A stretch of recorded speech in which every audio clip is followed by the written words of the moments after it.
present, engaged, and committed fathers are essential to positive child outcomes. An engaged father brings positive attitudes, values, and skills to his children and family that support growth, development, and stability. There are unique contributions that only a father can make that nurture their children differently from their moms. Father teaches boys to be men and how to communicate and express their feelings. Fathers teach daughters how to relate to men and feel deserving of respect and love.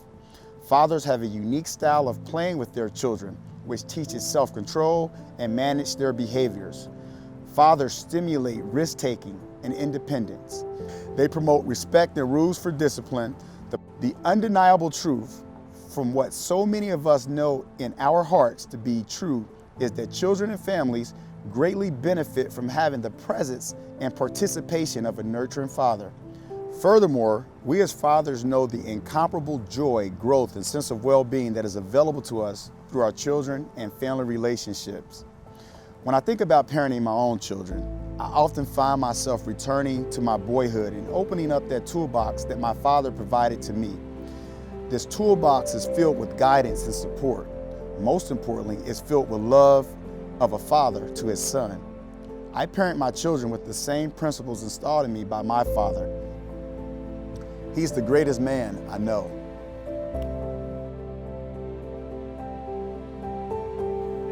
How are you? I'm well. Good seeing you. It's been a while. Yes. How's everything going with the Fatherhood project? Oh, man, things are going well. You know, it's just great work that we're allowed to do each and every day at the Fatherhood project. You know, the fathers that we work with are awesome. Our team, they're awesome. And you know, we have an opportunity to make an incredible impact. And Mark, those are the things that on a day-to-day basis really just impassions me just to be great every day, because the fathers we work with, they want to be good dads, and they're doing that each and every day. And children are having an opportunity to have involved, committed, and nurturing fathers on a day-to-day basis, and that's what it's about. And so as soon as you ask me that question, the goosebumps start flying, because this is what the work is about, you know, changing the course for fathers and families. And we're extremely blessed at the Fatherhood Project to have the opportunity to do that.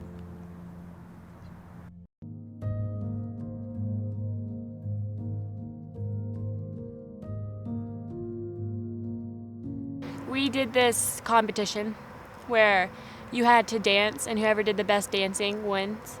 He obviously didn't win, but he did pretty good, and he danced around to a song. Seeing a 6'8" guy dance is hilarious, especially if it's your dad. Yes, he is a cool dad to me. My friend's kind of scared of him sometimes because he's so tall and has a deep voice, but I mean, he's really cool. And when you get to know him personally, he's very open.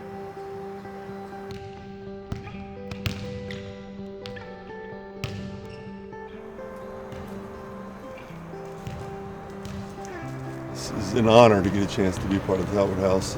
You know, you invited me to when I first got in town last year, and I was blown away by not only the participation and amount of people that invested their time and resources into it, but the overall concept. And it truly is an honor, and I'm humbled to be here today to get a chance to talk about what I've done to get to this point and the people that have influenced me, especially the father figures in my life.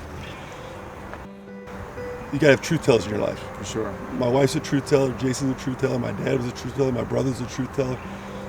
They tell me, hey, you're not balanced right now. So the ability, so what I've done is I've really taken our team and made them a part of our family. So our guys are over at our house all the time. You know, they know my daughters, they know my wife, they know me. So when there's an issue at home I have to take care of, typically Lisa's got it pretty much figured out, but I'll come in and then I'll go back and I'll tell the team the issue we had. And I'll say, hey, this is where we're at. And that transparency is huge in building trust, because they feel like, you know what, I see someone for my marriage. I see someone to be a better father. You know, people are teaching me and helping me become that. You know, let me put you in the right position to help you and do some things. And we got some unbelievable dads on our staff, and some men that really just pour into our players. And you know, I'm really proud of that. And I wish the Cincinnati community and our Cincinnati Bearcat faithful could see that on a daily basis, because that's probably what I'm most proud of. I want to talk about being a father figure to a lot of these players. You know, what's that like, and what's your style as far as being, there's one thing of X and O's on the court, but then there's off the court and issues you have to deal with? What's your style with them? Well, it's very much based and rooted in what I learned coming up as a young man with great parents. If you asked our players to give them one word about me, I would hope it would be consistent. Because I feel like I'm one of the more consistent people in their life, and I always want to, because that's what my dad taught me. Him and my mom as well just modeled what consistency was. Right. If he said he was picking you up, he picked you up. Absolutely. If he said he was going to be at a game, he was at a game. His consistency of effort and being a dad, and just the work that took place, that you provide for our family, each and every day, the best that he could. And it's equally rooted in being a parent for the last 14 years. And it's unbelievable, Alex, how that when I'm recruiting a young man, I'm getting to know their families, how that ties into me becoming a better parent. And how being a parent helps me try to be a better coach. So it's both ways. It's not just one way, because you meet so many families from so many different dynamics across the country. Parents from different places in the world, and different racial backgrounds, and just so many different dynamics that you get to go in the houses of. You really learn how other people parent and how other people do things. And it's been a tremendous learning environment for me. But to answer your question, specifically to our men, I tell their parents all the time, there's two things I promise. I'm going to love them, and we're going to go through adversity together. Because true love and true relationships are the ones you go through adversity with. So this is what I ask my players. I said, the greatest moment in your life to this point, and they'll tell me, who'd you call? I call my mom. The worst moment in your life to date, they tell me, well, who'd you call? I call my mom or dad. So my dad, I call on my best moment, and call my dad on the worst moment. I said, it's interesting, isn't it? And he's like, yeah, it's kind of like an aha moment for them. Like, yeah, they're my foundation. For sure. And there's what I learned from. So probably the other piece is patience, grace. I've learned that over time because my dad has had grace with me, as well as, I'm a religious guy, as well as, my father up in heaven. So I've learned those things in the relationships that I've had, and certainly want to pay those forward to our players and be able to be in their lives. And we tell our parents all the time as recruits, we want to be in your life for 50 years, right? We want to be an extension of the parents, and then we lay out how we're going to do that. And we have a parallel in that my involvement with Talbert House, and I'm on the committee for the Fatherhood Project, and I was asked to come aboard because my father, Bob Meacham, he was chairman of the board. He was part of starting the Fatherhood Luncheon, and being a part of generating the funds to run the Fatherhood Project. And when he was involved with this, I knew that it was important for me to get involved with Talbert House. And also your work, you've been coaching, you've been at, I believe, 7 different spots coaching. You've impacted a lot of young people. I run a program impacting a lot of young people, and for both of us to have an impact on Talbert House and fathers impacting their children, as you talk about, is generational. So we definitely want to thank you for not only attending that luncheon, but also being our keynote speaker and sharing your words, because I think those are important for people to hear, because people will hear this message that might not normally hear that message because you're the head coach of the University of Cincinnati. There's no job I have more important to be the father of Jaylen and Caitlin Brandon. But there's no more difficult job I have. And I want parents to understand it. It is the most difficult job we have. I'm the head coach of the University of Cincinnati. I'm blessed to be that. I'm humbled every single day to be it. But make no bones about it, my hardest job is to get those young ladies to the next day, or to the next, the next opportunity. And when you pour love and consistency into someone, as a dad, you won't always receive it back initially. And so my message to all the dads out there, pour it in, pour it in, pour it in, and watch it over time. He was always there for me no matter what happens. He's a great mentor, and he teaches me what to do in the right time, in the right place, and he was always just a big supporter. Thank you, Dad, for always being there when I need you. In the hard times, you're always there, and you always will be. And thank you for being the best dad, and I love you for all of that. You're amazing. And I think the real mark of it, and I haven't experienced this yet, is when I get to see my daughters parent their children one day. And I think going back to my dad before he passed, he loved to talk about basketball, but he always complimented me and my brother on what kind of fathers we were. It was never about, hey, you're a great coach, or great time out there. It was always like, man, you're a great dad. Yeah, that's And awesome. it was easy, Dad, because you were the model. And Yeah. that's what Talbert House brings, the model For sure. and the opportunity for those that want to learn to take the next step on being better dads. There's not a more important job. And it's an honor to be here with you today, and it's an honor to be a part of your organization. Yeah, well, And I hope thank you. I'm allowed to be for years to come.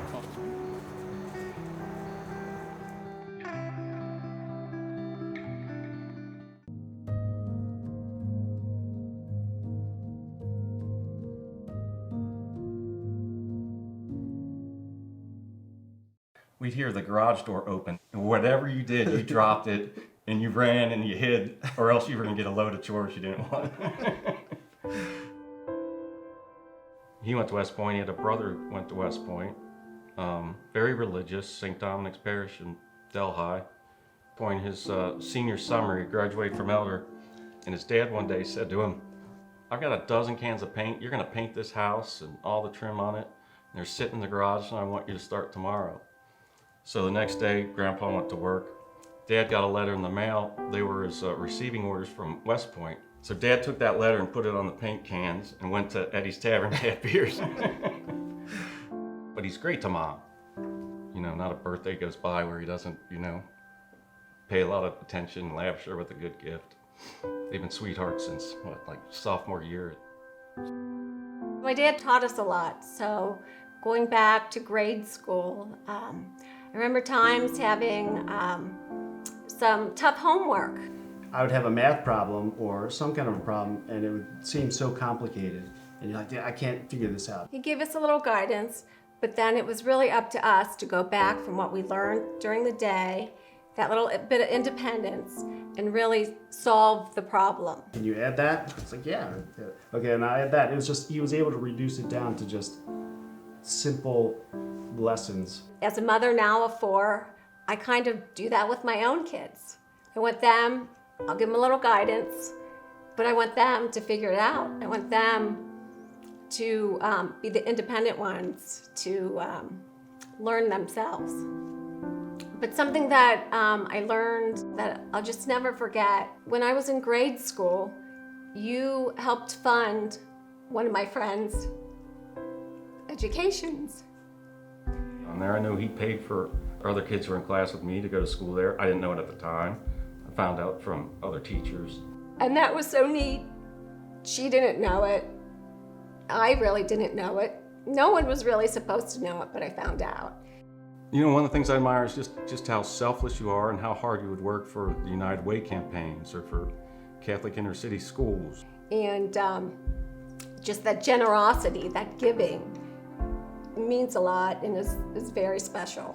He's that guy who's going to do the right thing regardless of whether or not anyone knows. I think that's a lesson that I've also taken with me. It's like, you are who you are when no one's looking. You know, for a conservative West Point Army guy, you wouldn't expect him to take his kid and all the neighborhood kids that you were friends with to the KISS concert when you were 9 years old. I think it was one of those wow experiences, like, this guy really knows what makes me tick. Like, he wants to share in my excitement over this rock band. Oh, I had the best time. The tradition that I loved growing up was our little Christmas excursions, and you continue that with the older girls, and it's just really a special time that the girls get to hang out with you and Mom, and I think that's so special that you have that. I guess I'm just thankful that I can walk around the community that I live in and that I grew up in and hear positive stories about you. And as I'm raising my kids, I'll get a chuckle because I'll say something to my son and it'll be identical to the way my father would say it, how he said it, and my wife will look at me and just say, "You sound just like your dad." And it's a joke, it's funny, but I take that as a compliment. You really don't know how hard it is to be a parent until you become a parent. He just really encourages us to work hard in life. Every day I wake up and I kind of embody those words and try to emulate his lifestyle. When we're up in Michigan and we're sitting around the breakfast table and the kids are all there and you're telling about your West Point days, and your ranger school. They're cracking up laughing, and I think it's really special to watch my kids laugh and you laugh with them, and I think that's a really special and a neat bond that you have with them. Papa, thank you for being an inspiration to me and always being there for me. I love you. Thanks for being such a rock for all these years, supporting the family, being there for everybody that needs it, and for making me the person that I am today. I love you. Thank you. I love you, Papa. Thank you so much for everything. Dad, I just want to say I love you, and I'm blessed to be your daughter, and my children and my family are blessed to have you as their grandfather. So I just wanted to thank you and say I love you very much. You know, one of the things I need to tell you is, you have the saying now, when I bring some what could have been in the past bad news and invited a scolding, you always say, well, that's all right. I really like that, man. I love you, Dad. Thanks.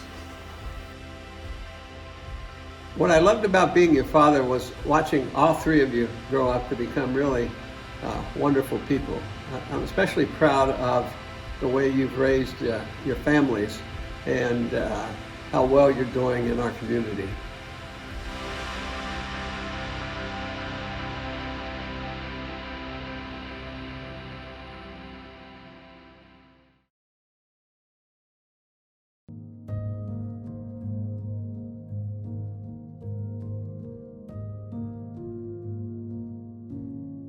We were on a road trip and we were out west on one of the many trips that we went out there.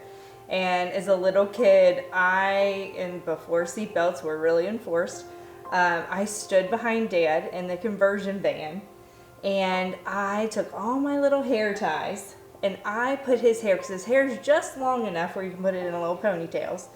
And I put probably 10 little ponytails, or his dad always called them spoolies, into his hair. And then just with that, a trucker had flagged Dad down because something was wrong with like the tire, I think, on the camper. And so Dad kind of was distracted with that, didn't really remember that I had just done this to his hair. And he steps out of the van and goes and talks to this trucker. And the trucker's like, okay, cool, fix that. And the trucker left. And Dad gets back in the car and we were all busting out laughing because Dad did not remember, and he was just so embarrassed that he just got out of the car and talked to this complete stranger with all of these little teeny tiny ponytails all over his head. Dad always taught us to enjoy the little things in life, and because those little things add up to become the big things.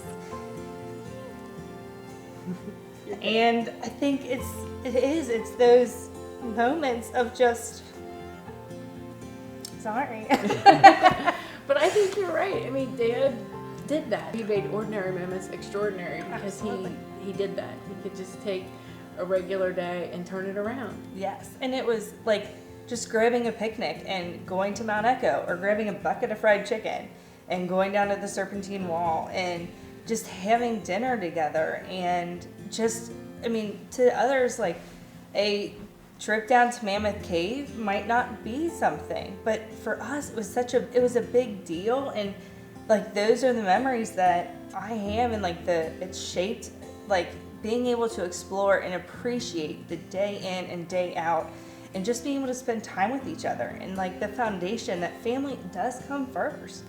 And so it's those little things that we did together that like made us realize just how important and special our family is.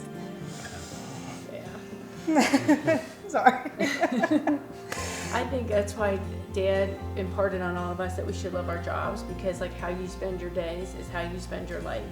And so every single day was important, and Mom totally got that and reinforced that. He loved his job, and I think it was natural for him because he was just always curious as a kid and continues to be curious today. I mean, teacher, coach, principal, because he helped nurture that in other people too. Mom and Dad really let us make mistakes throughout our lives, still making them today. And you watch how they handled those situations, how you discipline kids, how you raise them, how you develop them, mold them into what you want them to become. And so for me, I think that's probably the biggest thing I take away with my kids. I remember going out to the garage one time.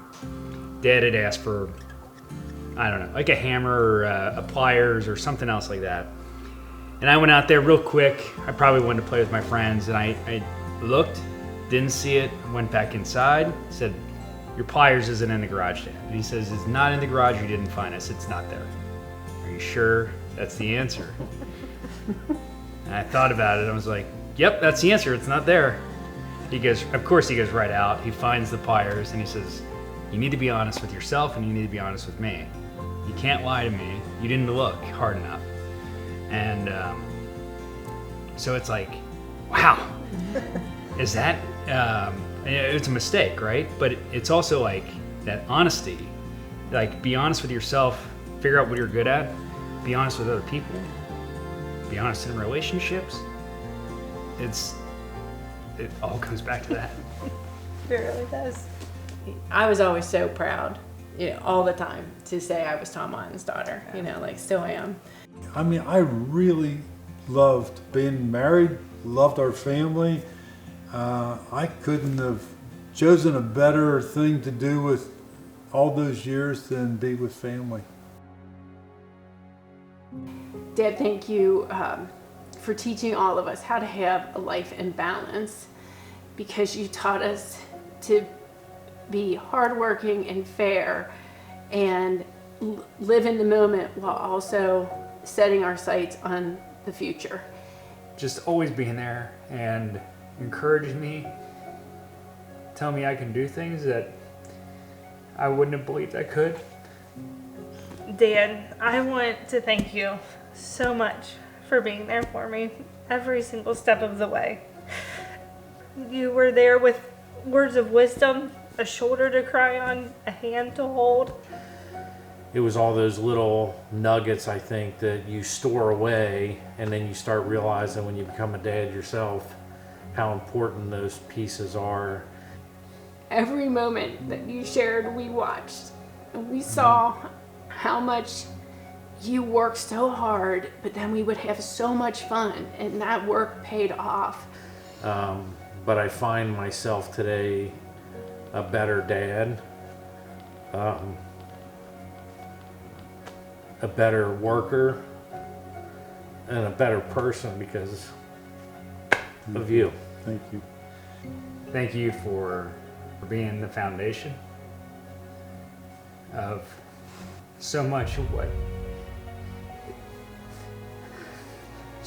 is good in me. Always knew the right thing to say, and I just want to thank you so much, because you are a rock, and you're a rock to me, you're a rock to Mom, and you're a rock to our whole family.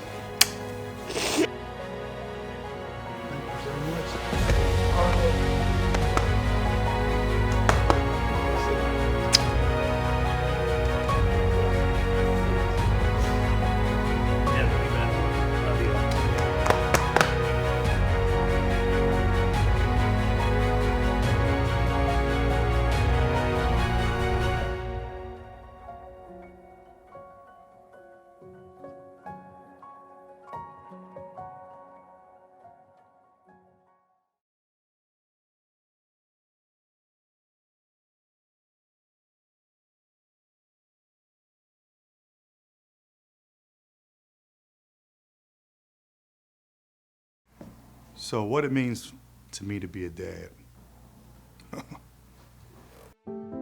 I'm Dakota, and I love my daddy so much, and he play fights with me, and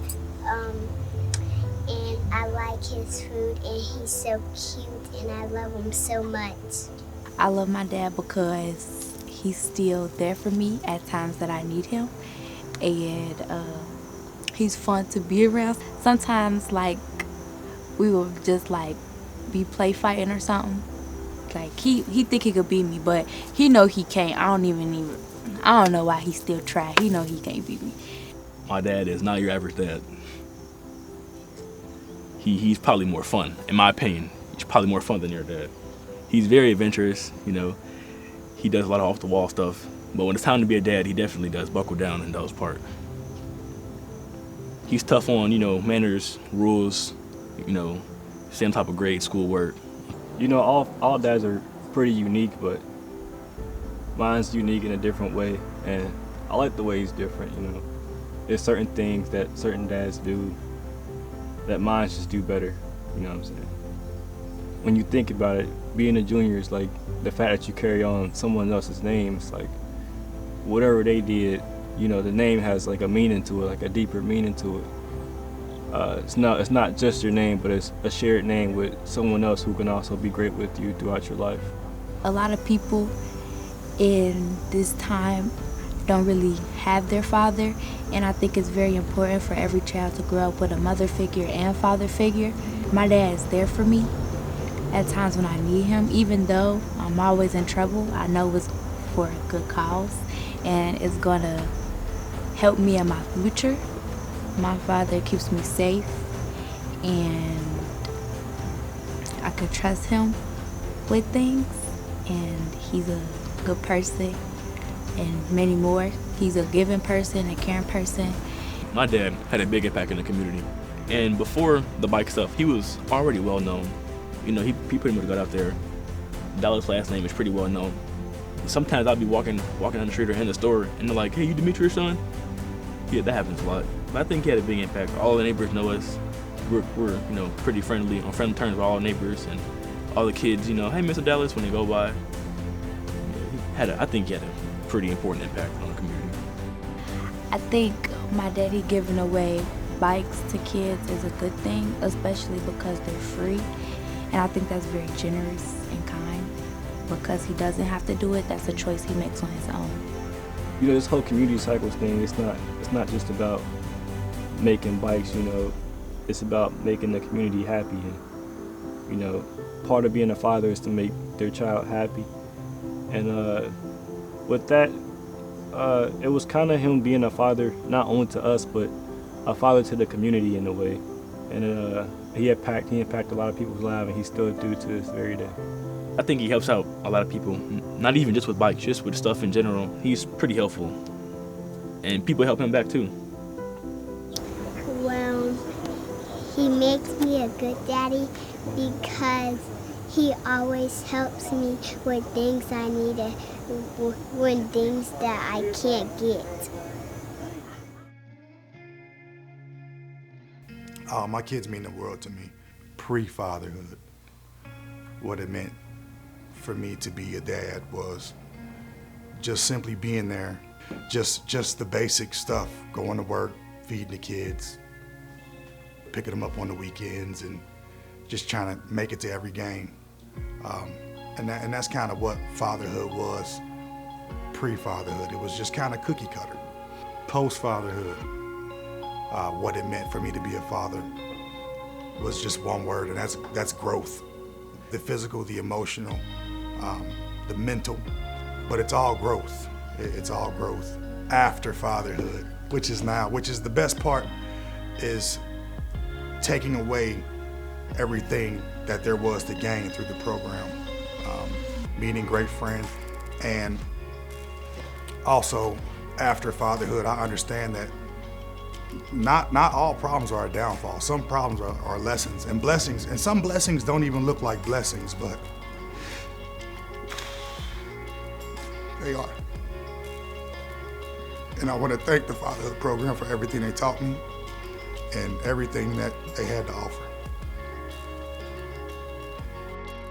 I know it's not easy, but he still does it, and like I said, he does it very well. I appreciate that because it takes a good man to do that.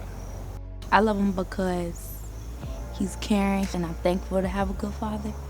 And he makes sure I have nice clothes on my back, nice shoes on my feet. He cares about my education, which is gonna be good in my future. I think he's a role model. He does a lot of things for the community, for himself, for us. I think it's definitely something we can pick off of and maybe even improve on. To me, he's pretty much a hero for me because You know what I'm saying? Like, he's there. You know, he helped me out throughout life. And without him, I don't know where I would be today.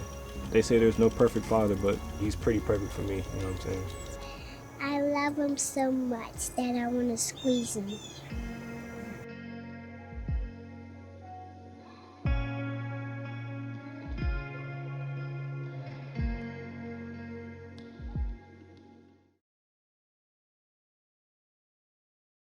Even through the pandemic, you know, our staff have, you know, remained steadfast, stayed committed to the mission of really assisting fathers and eliminating barriers in their lives. Our case managers are reaching our fathers at a higher rate now during the pandemic than they were prior to the pandemic. And a lot of that is through the virtual platforms, the Zooms, the Teams. You know, they're texting more, they're calling more, they're checking in on their mental well-being, they're checking in on their children, they're checking in on the family dynamics. And so, you know, while COVID has obviously created many different challenges, it also has created many opportunities for our staff to figure out many creative ways to stay engaged, you know, with our fathers on a day-to-day basis. And, you know, it's one of those things where you learn a lot about individuals during adversity. We've learned a lot about our staff, but more importantly, we've learned a lot about our fathers. You know, our fathers have remained resilient, they've remained committed, they've remained involved. And they have remained connected. And when we think about connected, they not only have remained connected, you know, to the program, but they've also remained connected to their children and their families. And so, you know, the Fatherhood Project is one of those essential services. So, you know, I'm proud of our staff. I'm proud of our fathers. I'm proud of the resiliency that we have shown through these challenging times. You know, this shall pass. But, you know, whenever it does, the Fatherhood Project will remain steadfast in assisting fathers and families on a day-to-day basis. Being a dad is one of the most precious gifts that any man can ever have. Being a dad is being involved, being committed, being engaged, and most importantly, being there.